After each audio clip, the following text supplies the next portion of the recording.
Intimate partners are involved in 1 out of every 3 killings in Harris County, Texas. Marciana Struggs, 29, turned into that. Data on an oppressively hot when she made the tragic decision to ask her lover, Nicholas Finley, for her car back. On a July day in 2024, he ran her through an apartment complex, shooting at her as she frantically fled for her life. Holes are found on Shawnee Drury's front door. There's something that's right here.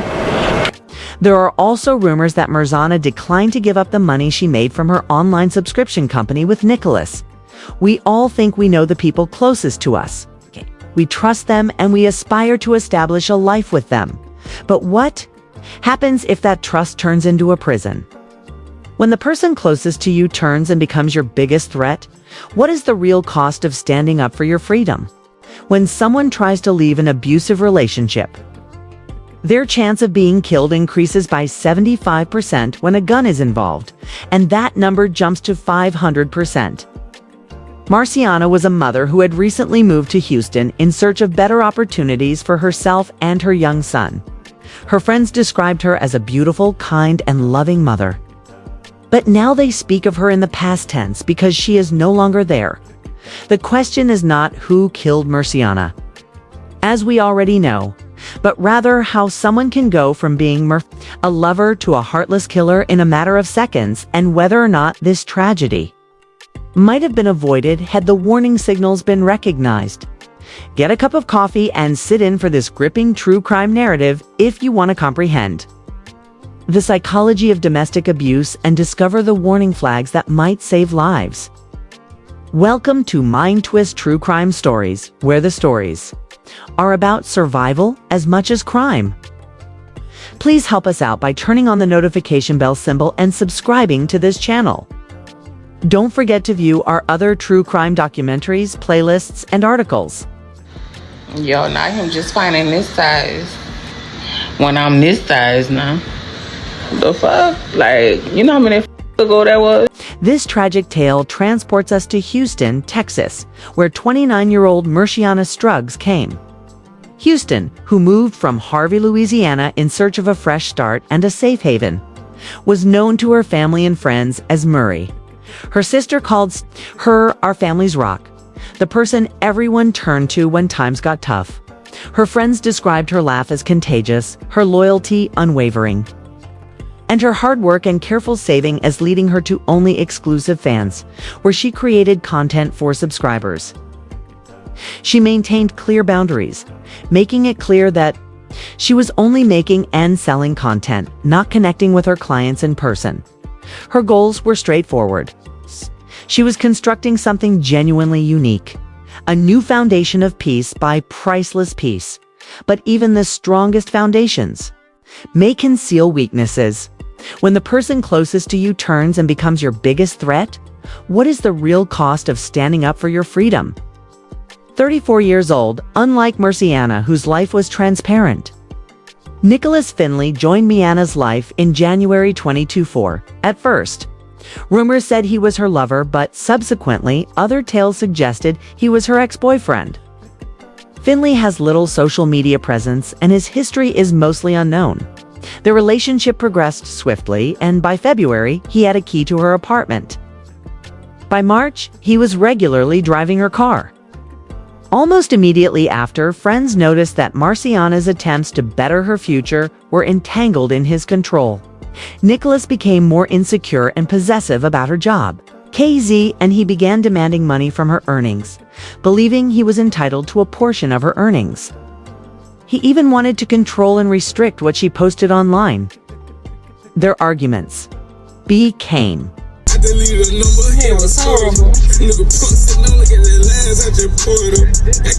the 2018 Honda Civic, which she had saved up for before they met, symbolized Marciana's independence, but Finley drove it more than she did when she needed it. So she had to ask for permission before deciding to leave him permanently.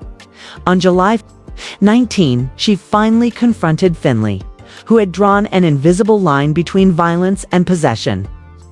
As you were about to learn, true freedom would come at an unfathomable cost.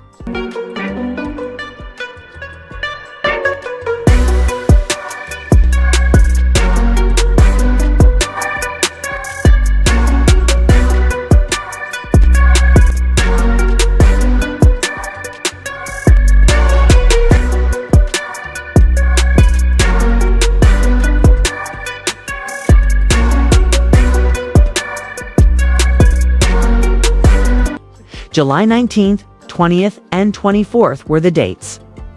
Earlier that day, Nicholas Finley was stopped while driving Mercena's struggle and asked Merciana to bring her insurance card to him. Merciana went to this spot to help her neighbor Shawnee Drury's housemate. But when they returned to the apartment complex, Finley was not there. When Finley was found sitting in Merciana's car, she got out of her own car and went up to him. She wasn't just getting a car back. She was also taking back her property and demonstrating her independence. Was a clear step towards breaking off relationships and achieving her freedom. But freedom has a price, particularly when it comes to dealing with authority. Leaving an abuser might be the most hazardous time for a victim, according to specialists. At the Houston Area Women's Center, gay. Now that she was standing at that dangerous line, Finley turned the argument violent. The altercation started when Finley pulled out a pistol and shot Merciana a few times. Merciana tried to run away right away, running through the Cumberland apartment complex in a last-ditch effort to get away from her neighbor. Parts of the horrifying incident were observed by Shawnee Drury, who described cowering in her toilet as the firing continued and fearing for her life while Finley reportedly yelled threats promising to murder everyone in the home for aiding Merciana. In her battle, Rihanna was able to get inside Drury's truck, but Finley was after her nonstop and fired 4 or 5 more shots into the truck. Even though this tale is heartbreaking, it contains important lessons. If you find it interesting, please take a moment to like and share this video. Your support enables us to broadcast these important true stories. Merciana kept trying to flee despite these serious injuries, and she was able to move farther away. Finley, unfazed, kept attacking, and she was still fighting, but for how long? Merciana kept trying to flee, but Finley kept attacking, shooting her about 8 more times. Merciana's drug use finally stopped. According to Sheriff Ed Gonzalez's reports, Finley stood over her in the last moments and shot her in the body with a pistol. This multi-stage, unrelenting attack demonstrated sustained intent, and Finley's actions went beyond impulsive violence. Did you notice the horrifying detail that suggests Finley's true motivation was more than just rage? Merciana's vehicle and handbag were stolen as part of his capital murder accusation.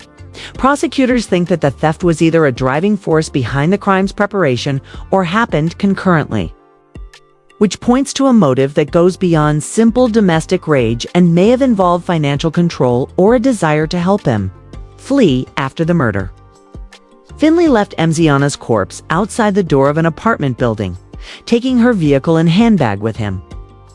According to the neighbors, she bled out just outside the apartment complex, and by the time emergency personnel got there, she had already passed away. Finley had left, but would he evade punishment for Merciana's last valiant struggle? We are hearing from a woman who says she watched a mother try to run away from her boyfriend's gunfire. 34-year-old Nicholas Finley now is charged with capital murder after detectives say he robbed and killed his 29-year-old girlfriend, Merciana Struggs. It happened at a park, at Cumberland Apartments on July 19th. KPRC2 reporter Corley Peel shares what the witness saw before the shots were fired. The neighbor tells me she did not know Merciana Struggs for very long, but she says she was beautiful and kind. She says the moment she heard gunshots, she feared for her friend's life. Bullet holes are found on Shawnee Drury's front door. It's right here. They're all of them are right here. Her doorstop is where Merciana Struggs was shot and killed while trying to run from her boyfriend, Nicholas Finley. Drury recalls how it unfolded. His lady got pulled over, and he needed her to bring the insurance card. And so my roommate took her to go down there, and he wasn't there.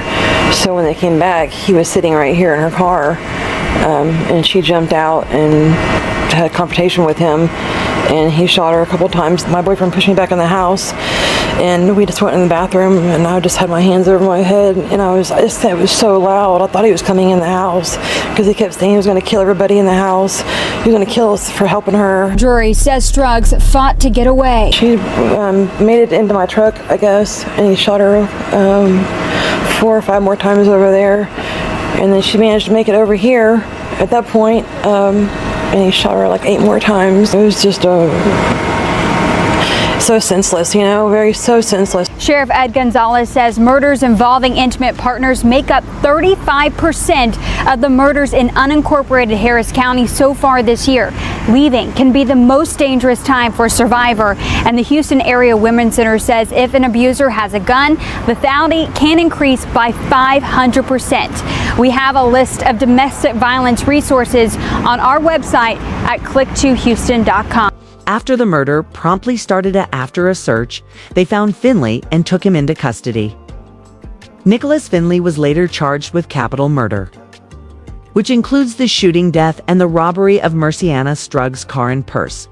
According to court documents, Finley was not granted bond when he was booked into the Harris County Jail.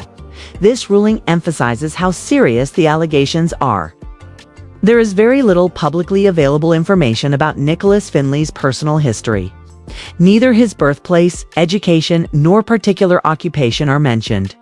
This lack of a clear, comprehensive history for Finley can make the crime seem even more horrific because it lacks a clear explanation, which is often necessary to understand such violence. According to the most recent news reports that were released soon after the occurrence, though, there is no information available regarding a trial result, plea agreement, or a sentence outcome for this particular instance. Nicholas Finley has been legally charged and is now in detention. Since the trial for Nicholas Finley's capital murder accusation is still in its preliminary or pre-trial stage, there is some unresolved material in the narrative which illustrates how drawn out and intricate the judicial system can be. There is still unresolved tension in the plot since the perpetrator's long-term legal repercussions are still being worked out. I don't know who that was, but I knew she was scared. Bitch, for you to pull up and you thought it was over and you maced me. Girl, you scary as a mother. I would've put me in a blender. Real talk. I would've put me in something. You was a scary hood. We don't do them. I don't do them. Although a very personal sorrow, Marciana Strug's passing is not a singular event. Rather, it is a representation of intimate partner violence's widespread nationwide pandemic. Sheriff Ed Gonzalez revealed a disturbing local figure. In unincorporated Harris County, 35% of homicides are committed by intimate partners. This demonstrates that the tragically frequent effect of a larger systemic pattern of abuse is Marciana's death. Houston Area Women's Center, HWC. Experts have repeatedly emphasized that the most dangerous time for a victim of domestic violence is when they leave an abusive relationship. This is particularly true if, as in Marciana's case, she was trying to reclaim property, indicating that she was in that extremely vulnerable phase of disengaging. HWC also emphasized the devastating impact of firearms in these situations. According to their findings, an abuser's lethality can rise by an astounding 500% if they are armed, because Nicholas Finley carried a weapon. The sad case of Marciana serves as a reminder of this increased risk. According to Chanika Brown, Chief Program Officer, domestic violence may take many different forms, including physical, sexual, financial, and emotional abuse. All of these techniques are used by abusers to manipulate survivors, but has there been a noticeable rise in calls to their round-the-clock hotline? In the wake of Miana's murder, the community came together in grief, and her sister Kim Struggs set up a GoFundMe to cover funeral costs and care for Marciana's child. Neighbors offered condolences, with Shawnee Drury calling Marciana beautiful, kind, and a loving mother. These stories aren't just entertainment, they're essential calls for action. If Marciana's struggle resonates with you, think about sharing this video to spread the word about her story. As Sheriff Gonzalez so eloquently put it, love shouldn't hurt. Remembering Marciana involves spreading the important word about domestic violence, identifying the warning signs of abuse, comprehending the dangers of leaving, and supporting accessible options. Marciana Strug's life, which was marked by her bravery in pursuing a better future and her devotion as a loving mother, was brutally ended by an act of intimate partner violence. Leaving her son without his beautiful mother from a young age, her passing is a heartbreaking illustration of the serious risks that people in abusive relationships face. especially during the difficult process of trying to leave them. Her tale is a serious sign of a more pressing social problem that requires our combined attention and action. To stop future deaths, we need public awareness campaigns, easily available resources, and successful legal and social initiatives. We offer our deepest sympathies and prayers to the Murciana family, and we hope you receive the justice you are due if you or someone you know needs assistance. Vigilance, empathy, and strong support networks are necessary to guarantee that everyone may live free from violence and terror. The Houston Area Women's Center Helpline is one of the most important services for victims of domestic abuse. If Mercy Na's story has affected you, please like this video, share it with someone who needs to hear it, and leave a comment below with your views. You may also call the National Domestic Violence Hotline. Most importantly, please subscribe to this channel and enable notifications. By doing so, we can honor the memory of victims like Murciana Struggs and bring more important truths to light. Together, we can use tragedy as a catalyst for change. Join us next time as we examine another true crime that exposes the dangers that are hidden in plain sight. Thank you for watching to the end, and we'll see you in the next story. Keep yourself protected.